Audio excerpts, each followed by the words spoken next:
Welcome to our explainer. This week, things in the world of artificial intelligence, well, they completely boiled over. And we're not just talking about a few software updates here and there. Nope. We are witnessing a full-blown battle for the future of tech itself. So let's get into what's really happening. You hear that phrase, arms race, thrown around all the time, right? But what does that even mean when it comes to AI? Is it just about who can build the smartest chatbot? Well, as we're about to find out, it is so much bigger than that. You see, the real fight isn't for the best algorithm. It's for the entire system, top to bottom. We're talking about the physical data centers, the software that makes them tick, the global partnerships, and maybe most importantly, the actual raw energy you need to power this whole revolution. All right, so let's start at the top, the most visible part of this whole war, the AI models themselves. This is where the big names are really going at it, and they're not being shy about it either. I mean, just get a load of this. On the exact same day, December 11th, we get two massive moves. Google drops its beast, Gemini 3 Pro. And what happens next? OpenAI, supposedly after an internal code red was called, unleashes GPT-5.2. Now that's no coincidence. That is a direct shot across the bow. So let's look at the strategy, because it's pretty fascinating. OpenAI's GPT-5.2, it's all about going wide, handling really complex stuff with a massive memory, or what they call a context window.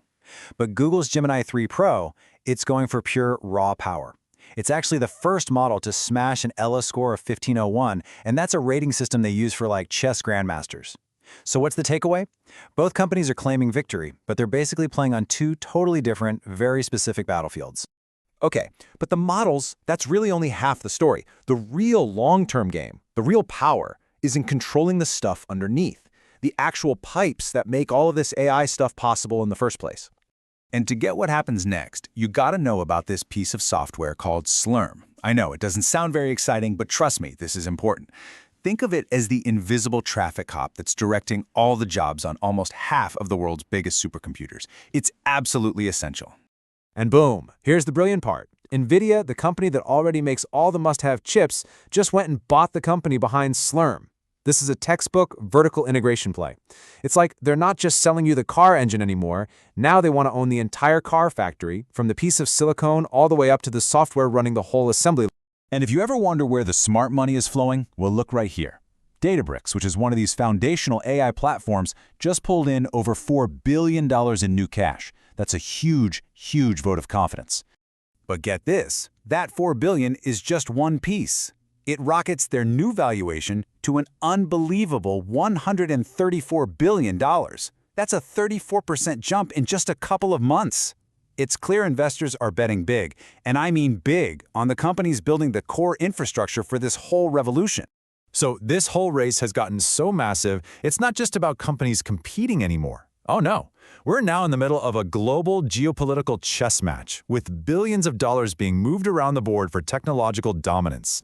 The numbers are just staggering. I mean, look at this. Amazon is reportedly in talks to pour a cool $10 billion into OpenAI. Right next to that, you've got Microsoft dropping over $5 billion just to build out its AI infrastructure in Canada. These aren't just business deals anymore. This is about planting a flag and securing strategic territory. And it's not just cash changing hands. We're seeing this incredibly complex web of alliances being formed.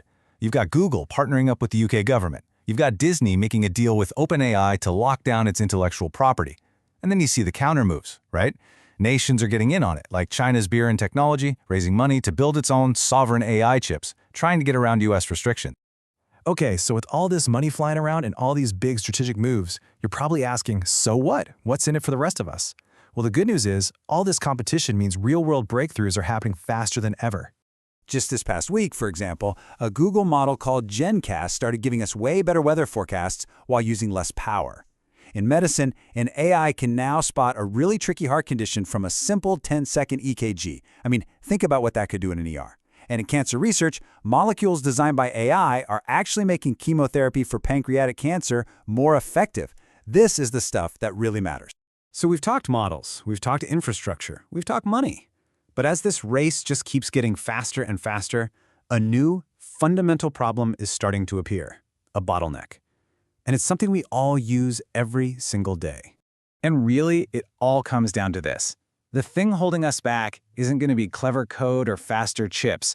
The ultimate resource, The new currency in the age of AI is energy, plain and simple. And hey, you don't have to take my word for it. Just follow the money. You've got massive power companies like NextEra completely rethinking their strategy just to feed all these hungry AI data centers. And then there's Google, signing a 21-year deal for renewable energy. A 21-year deal. The scramble for power is officially on. Which of course brings us to the big final question. What we're watching here is a massive consolidation. A very small number of gigantic companies are racing to control the entire stack, from the software to the hardware, all the way down to the power grid itself.